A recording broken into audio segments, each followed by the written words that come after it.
Paul Tassi wrote an article about Suicide Squad. He says, it's no longer seems possible that Suicide Squad Kill the Justice League will last the year. Now, I haven't read this. Now, I'm assuming that he's talking about this because the game is bad, underperformed. We don't know how much it's sold because they never came out with the actual numbers. But he's talking about it because of all these layoffs and stuff that are happening. Everyone's assuming that Rocksteady is going to take some layoffs too because WB is going to cut the losses. I don't know if they're going to do that. I don't know if they're going to do that. Okay? Especially since WB said that they're moving forward. They want to make more live service games. And this one just didn't hit the mark. So do they just cancel it and just scrap it? Or do they adjust as they go? I don't know. I'm from the thing where it's a comic book. And I would pay for other comic book issues in the game. Right? Like stories. But I get a lot of people don't want to do that. But when they came out and said that everything's free, I was worried. And that's why I said I'm just playing the single-player game, and anything else after that is just bonus. So I already got my hours worth. If I never touch the game again, it is what it is. I enjoyed my time with the game, got my money's worth for it. Okay? Now, I don't think they're going to close it down. I would be very surprised if they did, especially since Anthem lasted as long as it did, and Marvel's Avengers lasted as long as it did. And this game is exactly what those two games are. Same business type of model and everything. Okay? I'm assuming this is going to last at least 2 years.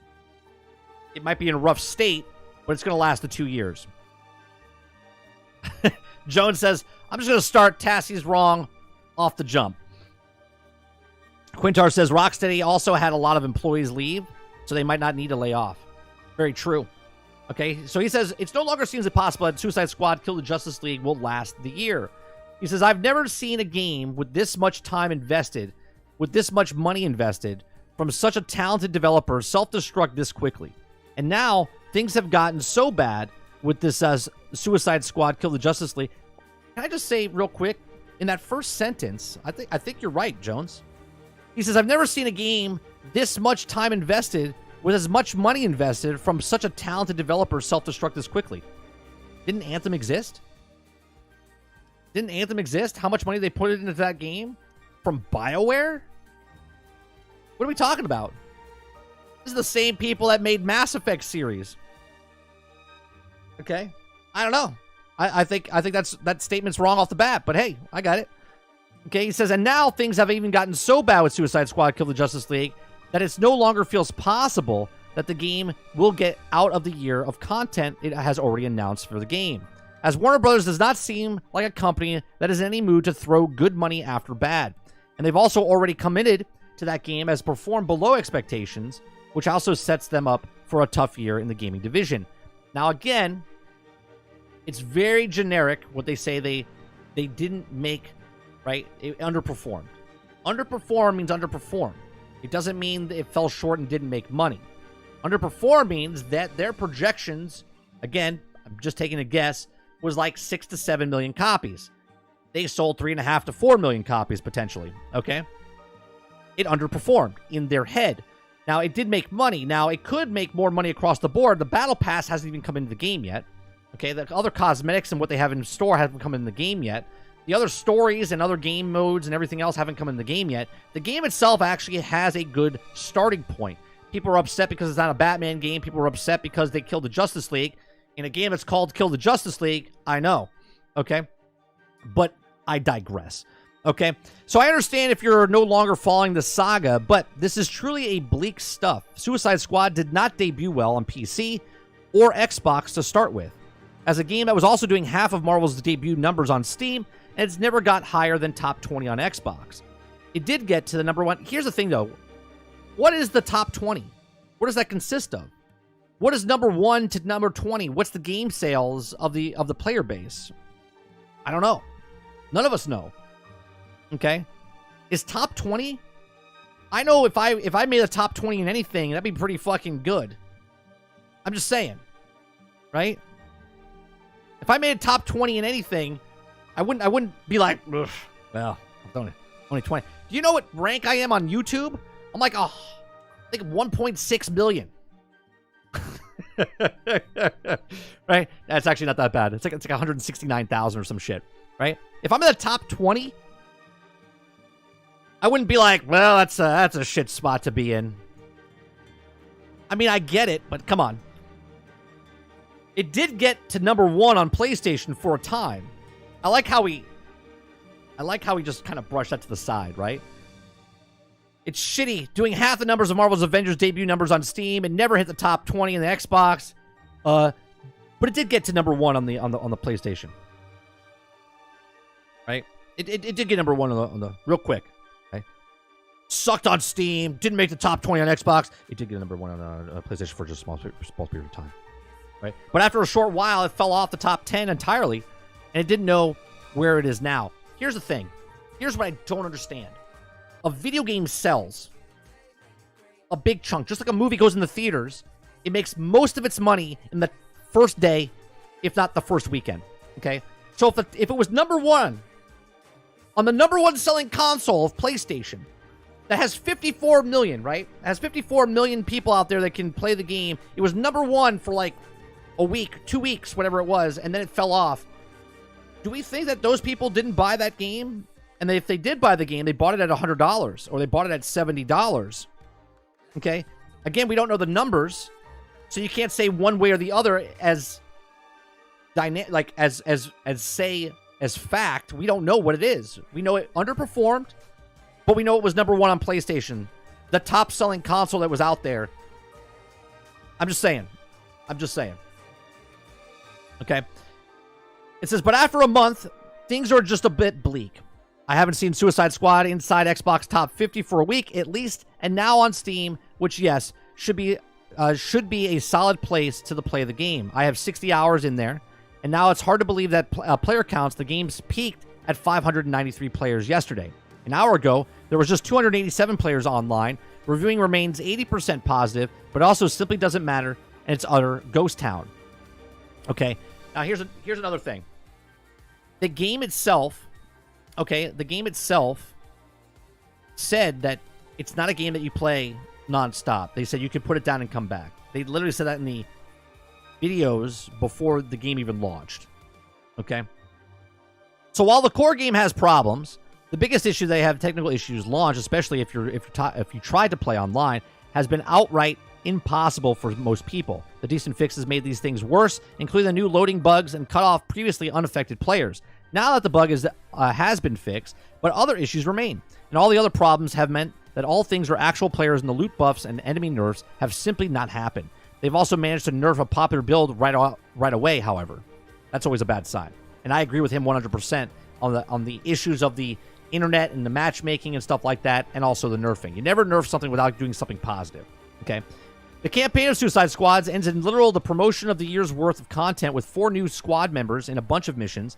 And they've also revealed Joker already, but after that, there will be Mrs. Freeze, Zoe Lawton, and a Deathstroke. And we also already know that through the accidental in-game reveals or data mining. But what we headed towards a traditional live service trap, that the game has so many tech issues in the seasonal launch that it may also have been pushed back, causing even more player abandonment. Now, Joker is supposed to have arrived sometime in March, but that's tomorrow, and that doesn't have but that's tomorrow. And we don't even have a release date yet. Unlike Avengers or Anthem, which despite the eventual failure, did run quite a long time, I do not see Warner Brothers letting Rocksteady finish even the first roadmap unless it's quite literally in already done, which is likely not possible. The Joker season, sure. The one after that, maybe. But even if it's a year seemed a little like a guarantee, I cannot see that happening now. I kind of want to push back. Okay? Now, Paul has connections and stuff, and maybe he knows more. Possibly. I think that if this game launched last year like it was supposed to, 100% this game would have been dead. I think they made most of this campaign, and they cut it. Okay? Kind of feels that way as well at the end of the game. I think that the seasons that they're coming out with, I think were made in same timeline, you know what I mean? Like as they were making the game, they were making the DLC in it as well. And I think the DLC or the season passes are already done. I do. Okay? I think they're making fixes and whatnot, making sure it's tight, but I think majority of it is already done. That way when they come out, they don't make the same mistakes as the other games ahead of them did. Now, I could be wrong. Maybe they are making the exact same mistakes. And if they are making those same mistakes, that's asinine. Because they saw what happened to Anthem. They saw what happened to Marvel's Avengers and to literally see what happened to those companies and then do the exact same thing. Suicide Squad was supposed to come out in 2021 originally. Then it got delayed. Then it was supposed to come out in 2023. Then it got pushed back 10 months. And then it came out.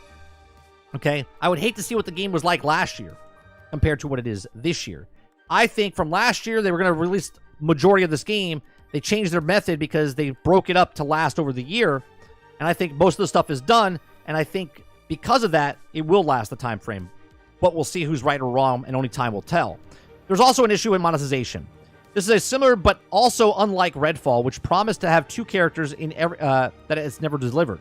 But the problem here is being an actual solid of those characters ahead of time, or sold these characters ahead of time. Suicide Squad, meanwhile, like Avengers, will offer its season of characters for free, selling only cosmetics. Good for players, I suppose, but bad for the idea that it can also generate significant revenue for its live content. And this is where I agree with Paul. I don't think they should have made it free. I think you should have paid. Character could be free, but the content, the story content, could have been like a $10, $15, $20 DLC. Okay? He says, I did not like Suicide Squad much at launch. I still think it's full of massive problems, but I did enjoy making builds in the moment-to-moment gameplay over time. I would like more characters, more missions, and of course correction from what's gone wrong. But the game is performing badly at the level rarely seen, and it does not at all seem like it's going to go to work.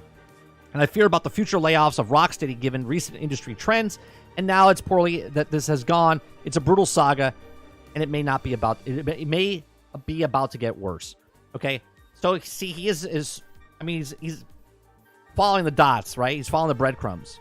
A lot of stuff is going on in the game industry right now where people are losing their jobs and no one's really safe. Even if you make a game like Spider-Man 2, there's people losing their jobs with Insomniac Games, and now they're saying that Rocksteady might be on the chopping block as well. I don't know. Like they said in chat, they said a lot of people were leaving the company anyway, so maybe they don't have to do the losses, right? Last night, Jay Shock blasted me, had a little conversation about this, and he says that he thinks they should have moved Deathstroke from the 4th position into 2 position, because he said you should have front-loaded this to make it as popular as possible to get that player base. But then putting those weird characters in between is going to hurt them, and I kind of agree with that, right? But I believe also that as long, again, in my example, as long as they already have that content finished and they're just releasing it, like push a button, technically, like push a button and it goes in, and they're working to fix the game, fantastic. I think it can come back, right? I think it can build up something, right? Because a lot of people forget that Destiny didn't have any content, right? It didn't have any content when Destiny first came out, okay? Yes, they had a raid, but there wasn't content. That was it. When it came out 3 weeks after, I think it was, right? And then we had to wait for Dark Below. Then we had to wait for House of Wolves. Then you had to wait for stuff. And not until they had Taken King did they have, which is 1 year after. So we'll see what happens if the player base comes back. Because in Destiny, 88% of the population left Destiny after the campaign. You're seeing the exact same thing happen right now with Suicide Squad. Now, I'm not saying Suicide Squad is Destiny. I'm just saying there is factors here that are almost exactly the same, where the player base just leaves. Now, Destiny didn't have the major problems. It just didn't have content. This has major issues, and the major issue with Suicide Squads is the online status of they made a game that's always online instead of making the game offline online. They made it always online, and I can't get in to play with people or do anything because of their major foobar that they're doing on their end. Okay, if this is not fixed, if the servers are not fixed by the time Season 1 comes out, I agree with Paul. This game is not coming back. It will not last a year. Okay, and they will close the game down or whatever sooner. If they fix this, and this first season is delayed by like a couple weeks or a month or so, but they fix the actual problems with the online stuff and bring in that offline mode, that will save this game as far as lasting at least the 2 years. But these are just my thoughts. Let me know yours in the comments section down below. Please make sure you share, like, and subscribe. Let me know what you think. Is Suicide Squad going to last like Anthem? Going to last like Marvel's Avengers? They didn't last a long run, but they lasted 2 years. At least 2 years. Let me know in the comments section down below. If you like what we do here, check out some of our other videos. Thanks for watching. I'll see you guys in the next one.